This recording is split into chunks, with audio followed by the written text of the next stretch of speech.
Hello people, so welcome to our review of One Piece chapter 1052, and oh boy is that big news when it comes to covering One Piece news this week. Boy, it's overload, everything from Oda's message to the latest trailer that was released for One Piece Film Red. But first things first, let's start with the chapter and start off with the cover page.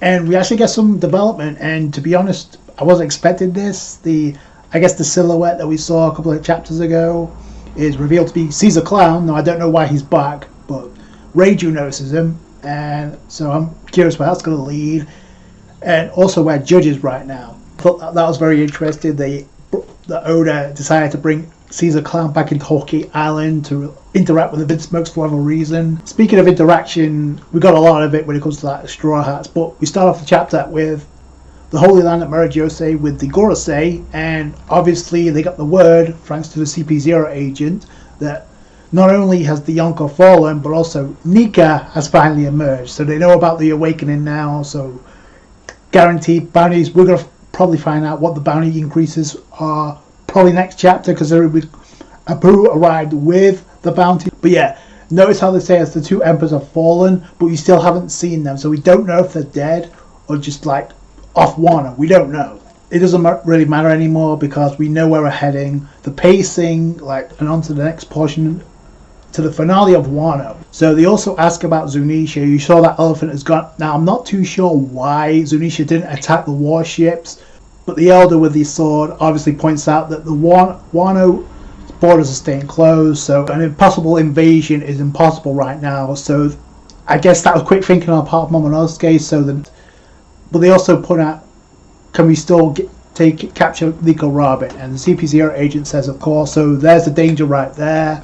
But then the communication with the Gorosei gets hijacked again when they hacked into the conversation between Big Mom and Kaido. Yeah, so it's the same thing here. Only this time it looks like it's Green Ball that's hacking in, because it's like he's already on his way.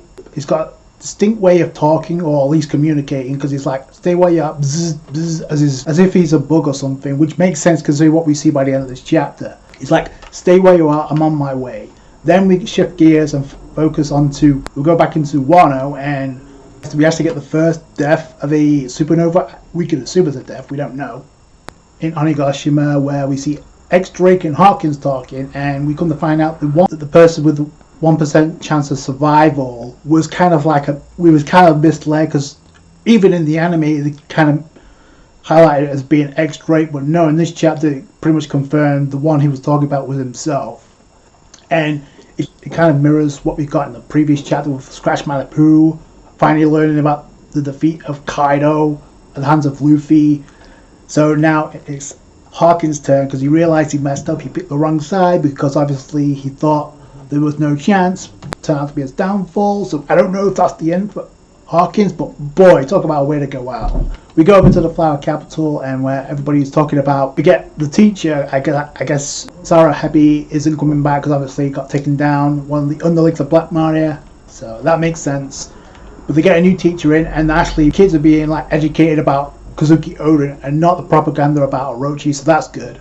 So where we see a conversation with Karamatsu and Kinemon, and then eventually Marco shows up, and we get the confirmation that Azra Doji and Izo both died, so there was casualties. I was wondering about that. A lot of people mentioned that Azra Doji wasn't present. I didn't notice that, but I did notice that Izo wasn't there, and it looked like they both died, so wow. But also the Marco's there, and boy oh boy, talk about Marco, he's lost. Talk about the people he's lost, like Whitebeard, Ace, and now Izo. No time for Debbie Downers, because it goes straight into the celebrations with Luffy and Zoro both awakening, and both at the same time. Luffy screaming meat and Zoro screaming booze, before Yamato sees Luffy and Zoro waking up. We got Hiyori also drop kicking Momonosuke in the face as an adult, so that's kind of funny. And we get most of the gang, not all of them, but I do like this moment, a wholesome moment, because Yamato is hugging Luffy and Chopper is just hugging the hell out of Zoro. So I guess there's no side effects for either of them, which I have to admit is kind of disappointing. I'm not too sure how I feel about that, but either way, it's just like a happy reunion. Missing one person, which I'll get into, but Momonosuke is like, don't like, don't you recognize me? I'm a Momonosuke. And Luffy and Zoro are confused by this because they don't recognize him. Speaking of Momonosuke, he tries to pull his usual gag. We're trying to get into Nami's cleavage, but Nami, seeing he's an adult, just punches the hell out of him. Should have happened long ago. Sanji and Brooks' expressions, totally but relatable. So this is where we get the fan service part of the chapter, where we got the males and females, although technically it is kind of cool because it's Pride Month. Yamato bathing with the guys, and you got obviously Okiku bathing with the girls. So I wonder if Oda did that deliberately because of the timing, but either way, it's a cool little message either way. So Yamato says she wasn't going to bathe until Luffy and Zoro wakes up. So Luffy's like, oh, thanks Yama bro, and then Jinbei's like, oh, what a good person. A completely different tune that he had in the previous chapter where he says, oh, we'll have to wait till Luffy until he recognizes you and allows you to join the crew. Still don't know if that's going to happen, but we can only hope. We get the mixed fan service scene with the girls and the boys. But then we go to like the world building aspect of the chapter where we get the bounties, and it starts with Kid and Law. It's like we can't get too chummy with the Straw Hats because obviously it's looking like Kid and Law have already left because Kid says we're safely back at sea. But then Law's like, oh, even just because the borders are closed off doesn't mean there is not going to be a threat, which literally foreshadows the end of this chapter. Wait for the response to see what the world government does, because they know what's up. They know the bounties are going to shoot up, and wouldn't you know, Scratch Manapoo is the one with the bounties to give to Kid and Law. So you guys want to take a peek? So to tease us and them at the same time. So typical Scratch Manapoo. So obviously now they know that the information was leaked because there's a member of CP0 on Wano. So he took off. So we knew this was going to happen. I'm real curious to see what Kid and Law's bounties are going to be, but we don't get time for that because we've got the most hype part of the chapter and a totally out of left field Admiral Green Bull. So after 3 years we get the return of Green Bull, and it looks like he's approaching Wano, and it looks like he's got a plan spinning like a helicopter. So he's flying in there and he's talking to Sakazuki about this. So he's like, tell me your exact location. I'm heading for what I can see Wano. And Alkainu's steadfast about not causing trouble on Wano. So I'm wondering what he's going to do once he gets there. My guess is that he did say to the warships to stay put, don't go anywhere. So he's probably going to join up with them to cause an invasion. That was a hell way to end the chapter. But did anyone notice that Robin was not in this chapter at all? Though she was mentioned at the beginning. So I think after the previous two chapters and after this chapter, this was done deliberately. Robin could be looking for the raw poneglyph. That would make sense. But nearing the end of this arc, did Law tell Robin about the poneglyph that he found? Because that could be very interesting. But before I get into Oda's message that he gave us this week, I have to get into the trailer that dropped for One Piece Film Red. The second trailer, it was a more in-depth look. And I like the art style and animation, like certain scenes with the fluidity, when it comes, especially when the scenes involving the monster trio look epic as hell. Even with the action shots with Uta using the music as a weapon, so that's pretty cool. We got that confirmed. It's kind of obvious that it could explain also the sunny looking avatar that we got. So it's cool we get the animated look of the Straw Hats. Like I said before, I think Robin still looks the best even with this trailer, though the thing I'm really looking forward to the most, like I said, is the interaction between Uta and Luffy. Now this trailer kind of took me back a little bit because what I was not expecting was Luffy and Uta had already met back in the day as kids. I wasn't expecting that. I was expecting Luffy to not know anything about Uta.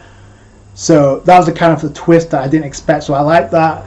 So because now this is going to add more dimensions and more elements to like the interaction, the back and forth between Uta, because we know she's working for the Gordon, who could be the main villain. We don't know yet, or she could very well be the main villain herself. We don't know. We know some of the players already. We know Bartholomew and Laura are also going to be a part of this movie. Kid, we haven't seen yet, so I'm real curious about that. But this movie looks like it's more about Uta than it is about Shanks, which isn't a problem, except the hype was really for Shanks. Oda did give us a visual of the post-time skip Shanks, so he will be appearing in this movie at some point in his post time skip. We just don't know when. It'll probably by the end of the movie. Last review, and because of the visual that Oda gave us with Wano, with Gear 5th connected to the movie, we automatically assume that maybe Gear 5th is going to be part of this movie. I'm not so sure about that anymore, just because of, well, two things. One, that would spoil things for those who haven't watched the anime, and I don't see Oda doing that even if it is the 25th anniversary. And the second thing is it's going to spoil the Straw Hats because we don't know if Yamato for sure is going to join the crew, and we haven't seen Yamato in this trailer.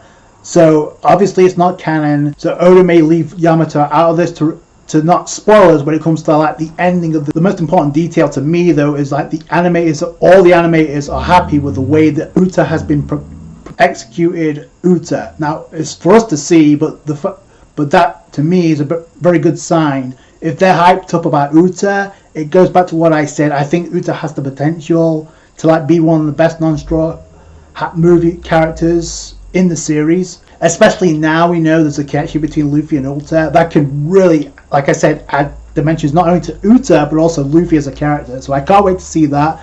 We also know that Uta is going to be having two voice actors. So the voice actor is going to be talking for Uta normally is going to be Kaori Nazuka. Ado is going to be providing the vocals for the music. So that's pretty cool. I'm real curious what Funimation is going to do when this comes out in the dub. If they're going to have two voice actors, I imagine so. That's going to be interesting. Yeah, let me know what you guys think about Uta. I definitely like her abilities from what I see so far. And the other reason why I may change my stance on Gear 5 being in this movie is because I don't think the villains are going to be that powerful to the point where Luffy's going to need Gear 5. And that leads me into Oda's message that he left us with confirming that Wano will be ending. So after this chapter, we've pretty much got two more chapters. On the 27th, he's going on break. And then when he comes back on break, that's when he starts the new arc. And it's indeed the final saga, not final arc, final saga begins in July. Hold on to your seats because we got world building. It's going to get crazy. It could very well be a rescue arc considering how Robin was absent in this chapter. I still think that was done by design. Nobody mentioned anything about that in this chapter. And on top of that, why hasn't Brooke mentioned anything about CP0 being on Wano? You'd think that'd be important to know. I got a bad gut feeling about this. And I had it since chapter 1028. I told you back there, even with the threat, even if you don't feel the threat of Kaido anymore, because it was telegraphed of how it's a kind of end, even though we didn't know Oda was going to reveal Gear 5th here and now.